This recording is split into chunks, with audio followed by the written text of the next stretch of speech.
Dan was nearing his retirement age and thought that it was time to increase his investment potential.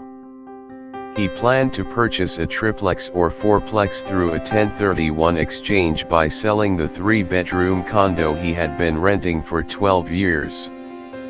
Dan was able to sell the 3-bedroom condo for the anticipated price, and the entire process went smoothly. Dan then, in his identification period of 45 days, had to identify 3 potential replacement properties for the 1031 exchange. He found a fourplex and a couple of triplex that he thought offered him the investment opportunity he was looking for.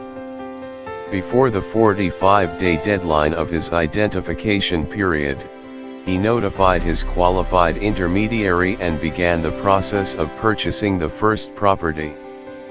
Due to some unforeseen circumstances with the seller of the first property and many competitors for the second property, Dan was not able to make a deal on either of his first 2 replacement property choices that he shared in his 45-day identification period with the qualified intermediary.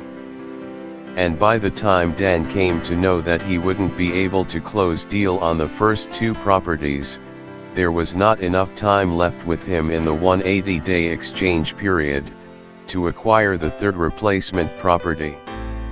Due to this, Dan had to cancel his 1031 exchange and pay the taxes on the capital gains he earned from the sale of his 3-bedroom condo.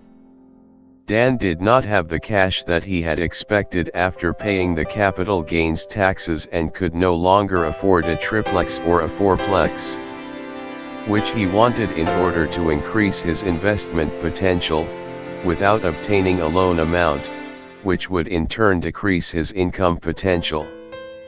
Are you also looking for 1031 exchange and don't want to end up paying taxes like Dan? Get in touch with our 1031 experts spread across United States of America.